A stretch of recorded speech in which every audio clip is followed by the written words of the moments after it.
Welcome to the Insightful Professor. Today we discuss how arrays are supported in the Java language. A variable declared of a primitive data type in Java, such as int or double, would have a single block of storage allocated, enough storage to hold a single integer value, a single double value, a single value or whatever that data type is. These are referred to as scalar variables. For example, we can declare a variable of type int, give it an identifier of num, and then we can subsequently assign a value to num, and when we do so, we can store only one value. If we later assign another value to num, we replace the value that was previously stored there. So these variables and their associated storage can hold only one value at a time.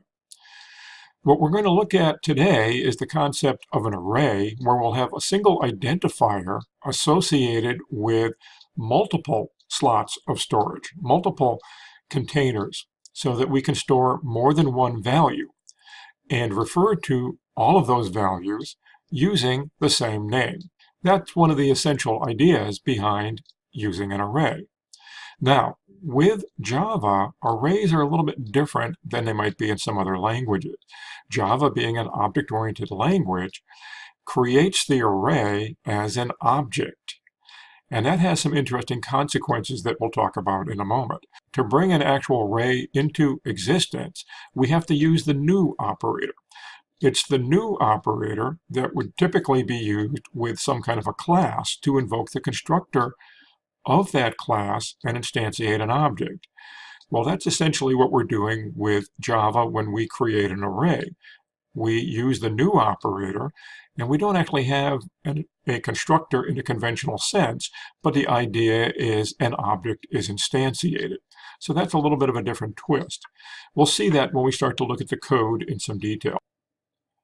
Let's consider why we want to use an array. That is, what's the motivation for studying arrays or learning about arrays? Well, if we create a variable of a primitive data type, we have an identifier associated with a single block of storage. So therefore, we can store only one value. If it was necessary to store multiple values, we would have to declare multiple variables. And that's what we're indicating down here. We say int, quantity 1, quantity 2, quantity 3. The idea is that each block of storage has associated with it a unique identifier. So if we were to ask a user to supply 3 values, we would come up with something along the line of, say, prompt the user, accept the value from the user, store the value in the variable named quantity 1.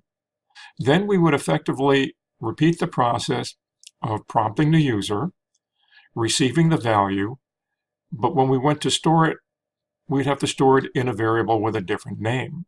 The idea then is we could not reuse the same executable instruction that said assign the value that we received to quantity 1.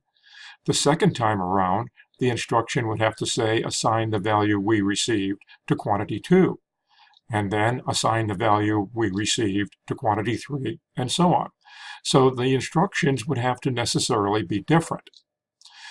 If we also wanted to move ahead and say, let's compare the 3 values that the user entered, and we wanted to determine which of the 3 values was the largest value, we would have to do something along the line of, say, if quantity 1 is greater than quantity 2, then if quantity 1 is greater than quantity 3, and so on. And the point is we're referring to the values that are stored using distinct or unique identifiers. That's not such a big deal until we say, well, the program is going to be modified, and instead of 3 values, we need 4 values, 5 values, 10 values, 100 values, in which case we would need a unique name for each one of those variables, hence for each one of the values. That amounts to a lot of code being generated with opportunity to reuse very little of it. So what we'd like to do is have a single identifier that somehow could refer to any of the values entered by the user so that we could have a minimum amount of code that we would write, the minimum amount of instructions, such that we could easily refer to these different elements. That's what we're going to be able to achieve with an array. Now let's talk a little bit about the characteristics or properties of an array. An array is effectively a collection of elements, all of the same type. So we refer to this collection as a homogeneous collection. All of the elements are of the same data type. All of the elements would be integer, or all of the elements would be double, or whatever type we choose. And by the way, we're not limited to using the primitive data types. We could have an array of some kind of a class, which means an array of objects. And we'll talk about that a little bit later. To refer to the data type of the elements, we use this term called base type. So when an array is declared, we designate what the data type will be for each and every element within the array. We'll have an array of integers, hence the base type is integer. We'll have an array of double, hence the base type is double. Additionally, all of the elements are arranged in such a way that the slots, or these elements, are occupying consecutive pieces of memory. So if we had an array of integer, the first slot would be the size of an integer, and that would be immediately followed in memory by the next chunk of storage, the size of an integer, and then the next chunk of storage, the size of an integer that immediately follows that, would be for the third and subsequent positions. So the idea is that the positions are ordered such that we have the concept of a first position, a second position, third position, and that's what I mean by ordering. The positions are ordered. It says nothing about the values stored there. We'll talk about that a little later on in another video when we talk about sorting the data stored within an array. But now we're talking about identifying the position. So if we were to store integers, what we would have is an integer in this first position, an integer in the next position, and so forth. A series of integers being stored so that each one of these slots, which, by the way, we refer to as an element, each one of these elements would be the size of an integer. These elements are in consecutive or contiguous memory locations. Now, how do we refer to the elements? We said that the array is going to have a single name. What we're going to use is something called an index or a subscript, which effectively corresponds to the position that's being occupied by a particular value. So what we see is these values of the index or the subscript start with 0, not with 1. So when we talk about an array, we say how many elements are in the array. That is referred to as the length of the array. The length of the array in our figure is 5. There are 5 elements. However, when we identify the elements by their position, the position of the first element is actually 0. The second element is 1, and so on, up to the last element of the array being whatever the length is minus 1. So if the length of this array is 5, the last element's position is 5 minus 1, hence 4. Kind of an odd little thing to get used to, but this is how a lot of things work inside the computer. They have zero-based kind of counting schemes, or zero-based index or subscripts. When we go to access the elements of the array, we're going to be making a reference to the array and to the index position of the element. Well, with the concepts of an array under our belt, it's now time to look at how an array is created or declared within Java.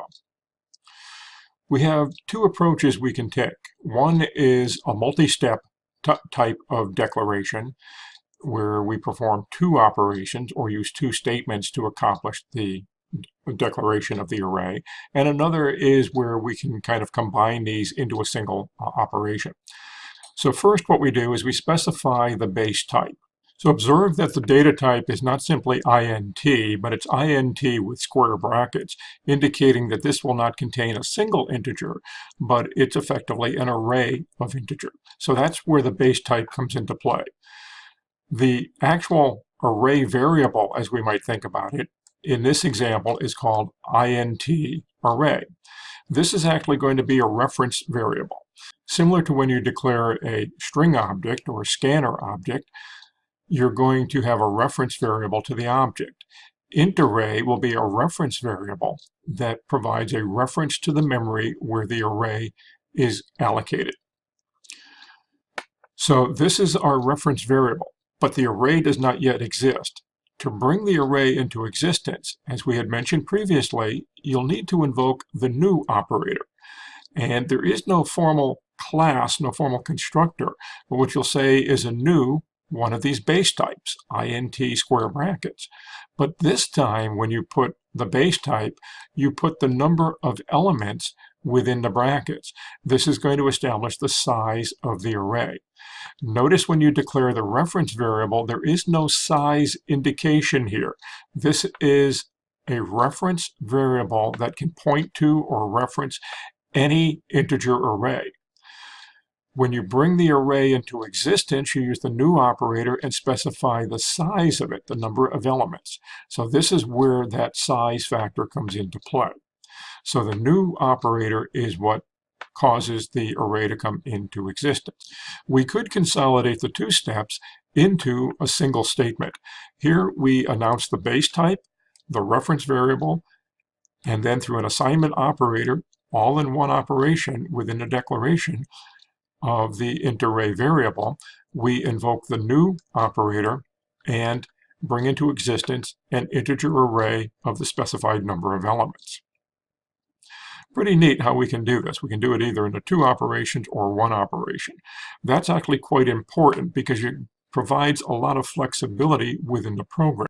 In our example, we're using an integer array of 10 elements. So the integer array will have element 0, 1, and so on, all the way up to 9, one less than the length of the array. And again, this is that zero-based indexing that we described previously. And these numbers, once again, are referred to as the index or subscript to identify the positions. What happens is because this array was declared as being of a primitive data type of int, all of the elements are initialized to 0. So there's a value of 0 in each one of the elements of this array. Now that we've talked about how an array is created, how it's organized, it's time to look at how we access the individual elements of the array, the content of the array.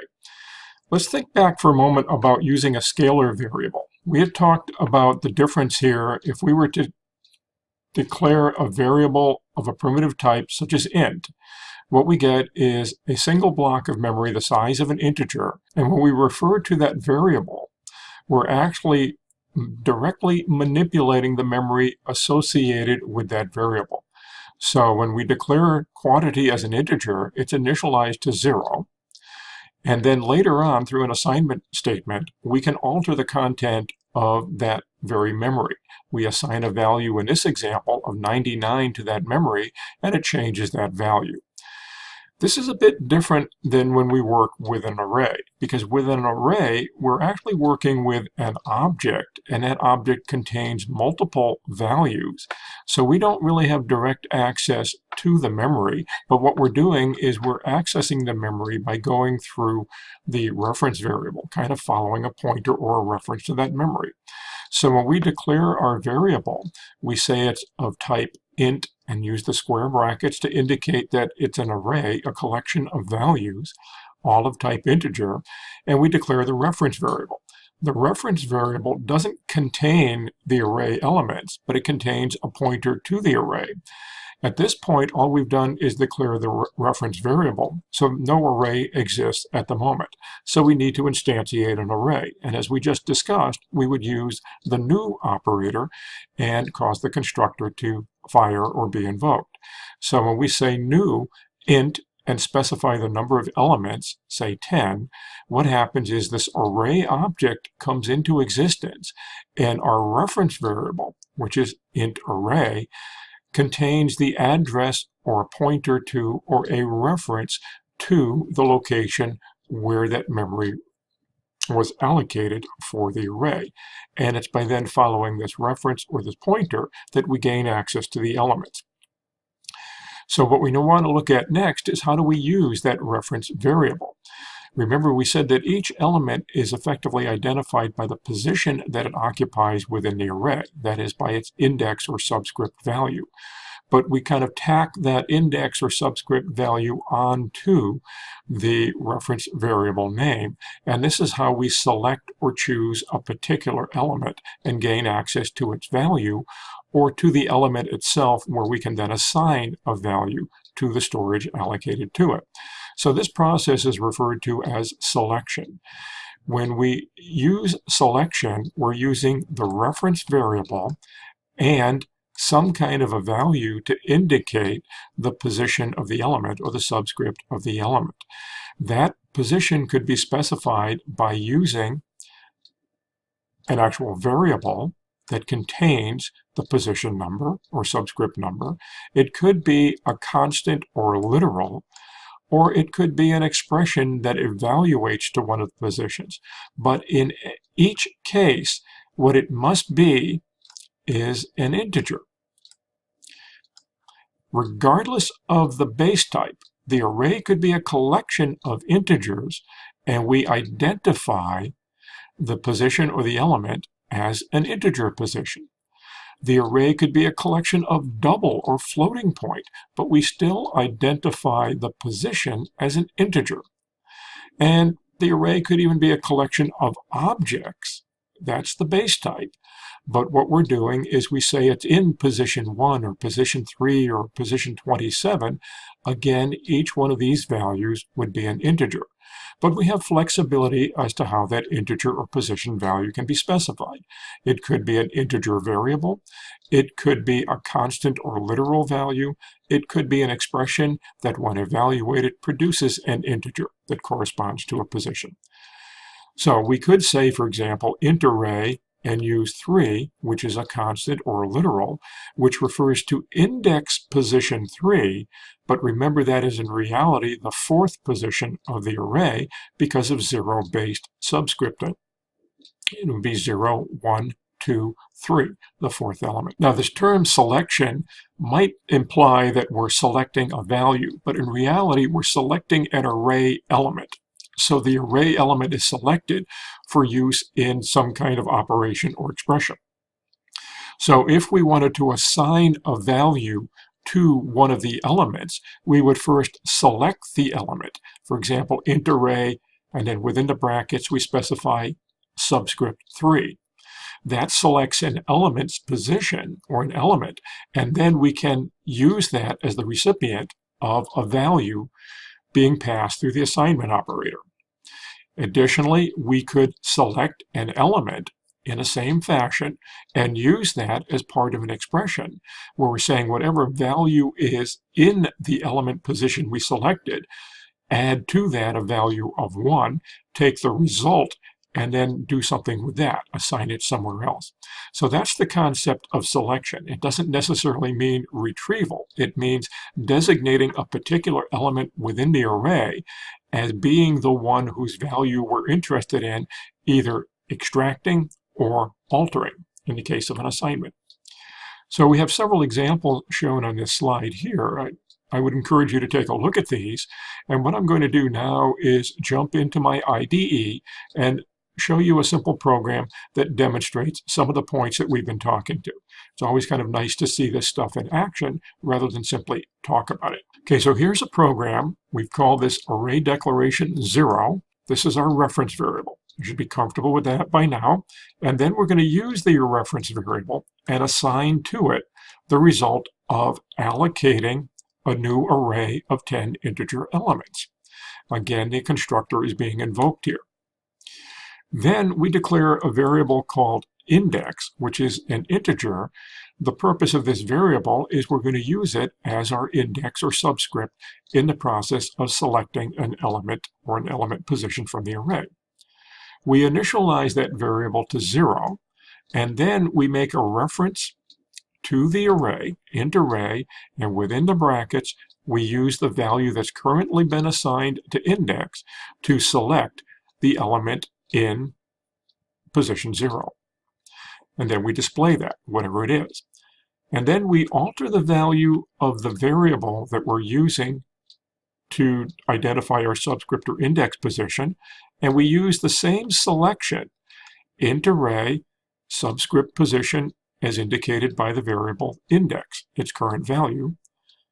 But again, the same expression is used, but the value of the variable for the index or the subscript has changed, so it's actually the same code effectively, but we're referring to a different element. We're selecting a different position, a different element. We then show that you can use an expression, or you could also use a literal or constant value. Now, because the array is an array of integer, and we didn't assign any values explicitly, every cell or every element is going to be initialized to a value of 0. So the output is not going to be very exciting, but I wanted to demonstrate the point of how we refer to the individual elements. So I'm going to go ahead and compile this and fire it up. And when we run it, we'll take a look at what the result is. So let's correspond the output lines to what we had here. This line here says let's display the index value, which happens to be 0, followed by the actual element value at position 0 of the array, and we get this.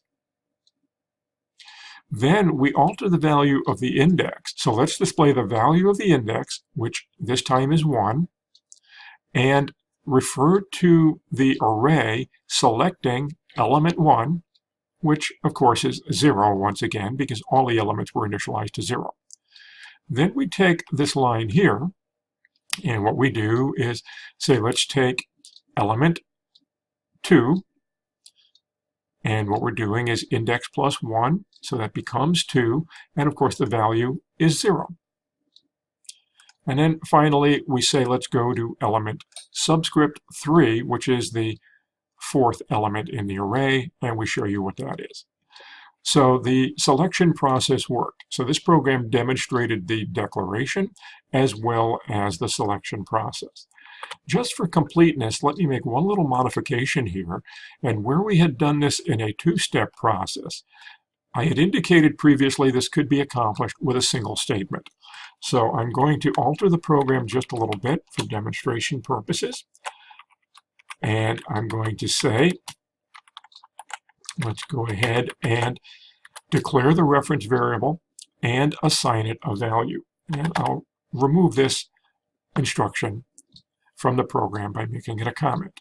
So now, all in one statement, I declare the reference variable, allocate the array, and take the address of the array and place it in the reference variable. And we'll just go ahead and fire this up to show you that with the consolidation of the two statements into one, it works just as well. And here we have the same exact output. So that demonstrates pretty much what we talked about in our video overview. So let's summarize what we've discussed. In this presentation, we introduced the concept of an array, effectively said what an array was. And we introduced some terminology such as base type, the array element, subscript, and also the array length. Then we talked about why we're interested in arrays. What's the motivation? We already have a way to declare variables. Why do we need a single variable that contains a whole bunch of values? So we compared this with scalar variables and showed you some of the potential benefits. And then with that motivation, we said, well, let's go ahead and create the array. And we showed you the syntax, and we demonstrated two ways of declaring the array, bringing it into existence. And then finally, we talked about the notion of selection and accessing an individual element. So hopefully you found the video to be informative and give you a jump start on how arrays are declared and used within Java. If you'd like to grab the code for the example program, it's available on our related website, www.timhartley.com. Just go to the link that says The Insightful Professor and look for the source code, and you'll find the example. There'll be other examples there as well from previous videos, and hopefully you'll be able to make use of this. So once again, thanks for watching.